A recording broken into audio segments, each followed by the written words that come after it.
नमस्कार बच्चों, NCERT maths class 12 में आपका स्वागत है।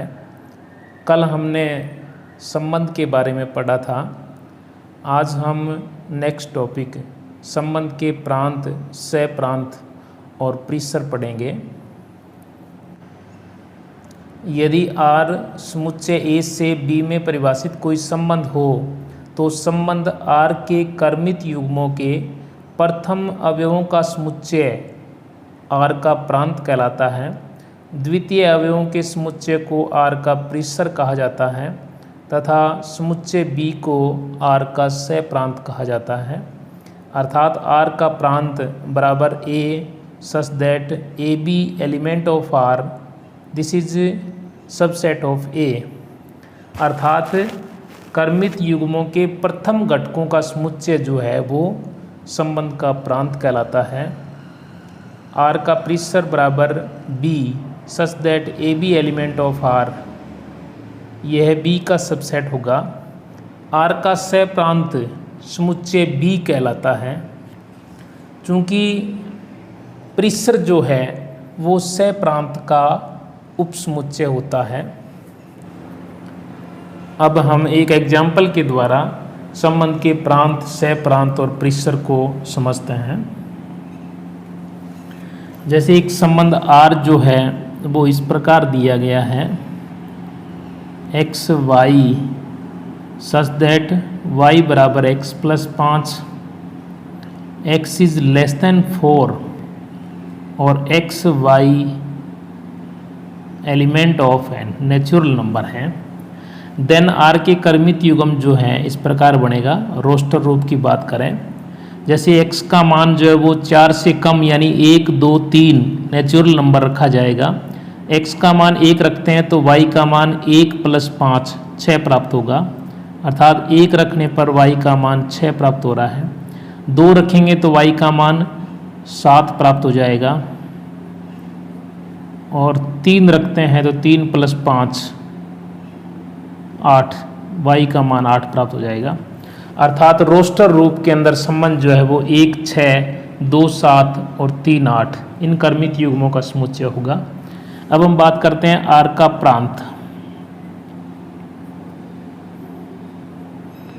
R का प्रांत जो है वो प्रथम घटकों का समुच्चय होगा। जो क्रमित युग्म है उनके प्रथम घटक यानी 1, 2 और 3 इन घटकों का जो समुच्चय बनेगा वह R का प्रांत कहलाएगा। इसी प्रकार R का परिसर की बात करें तो क्रमित युग्मों के द्वितीय घटकों का समुच्चय होगा, अर्थात 6, 7 और 8।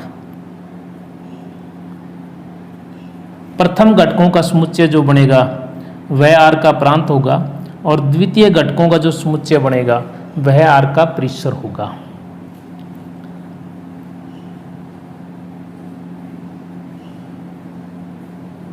R का सह प्रांत की बात करें तो R का सह प्रांत समुच्चय B होता है, जो क्या है एक नेचुरल नंबर है, अर्थात n होगा। अगला टॉपिक है प्रतिलोम संबंध। यदि R समुच्चय A से B में परिभाषित एक संबंध है तो संबंध R का प्रतिलोम संबंध समुच्चय B से A में परिभाषित किया जाएगा, जो इस प्रकार होगा।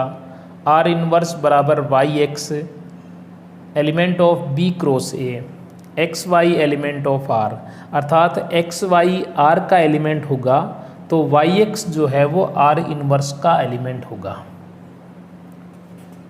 अर्थात संबंध के प्रथम व द्वितीय घटकों को परस्पर बदल दिया जाए तो उसका प्रतिलोम संबंध प्राप्त हो जाएगा। इसका भी एक उदाहरण समझते हैं। जैसे अभी हमने संबंध पढ़ा था R, जिसके अंदर था 1, 6, 2, 7 और 3, 8 ये क्रमित युग्मों का समुच्चय था। अब हम इसके प्रतिलोम संबंध यानी R इनवर्स की बात करें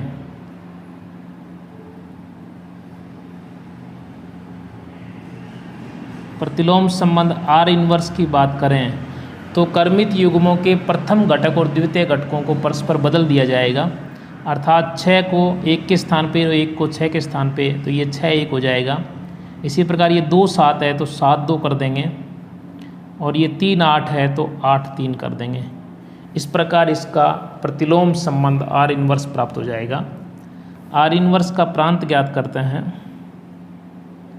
आर इन्वर्स का प्रांत, क्योंकि हम जानते हैं किसी संबंध का जो प्रांत होता है वो कर्मित युग्मों के प्रथम अवयवों का समुच्चय होता है, अर्थात 6 7 और 8 इनका समुच्चय जो है वो आर इन्वर्स का प्रांत होगा। आर इन्वर्स के परिसर की बात करें तो द्वितीय घटकों का समुच्चय 1 2 और 3 का समुच्चय जो है वो परिसर कहलाएगा, अर्थात 1 2 3। ये जो है वो संबंध का परिसर था, संबंध आर का परिसर है, और ये जो है वो संबंध आर का प्रांत है। अर्थात किसी संबंध का प्रतिलोम संबंध ज्ञात करते हैं तो उसके प्रांत जो है वो परिसर बन जाता है, और परिसर जो है उसका प्रांत बन जाता है। नेक्स्ट हम अगले टॉपिक की बात करते हैं, तत्समक संबंध।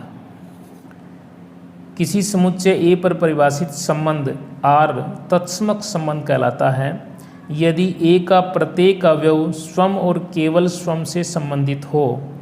इसे आई ए द्वारा व्यक्त किया जाता है, अर्थात प्रत्येक अवयव जो है वो केवल स्वयं से संबंधित होता है, दूसरों से नहीं होता। एक उदाहरण के द्वारा इसको समझते हैं। जैसे ये मैंने 7 उदाहरण लिखे हुए हैं, इनको पढ़ते हैं।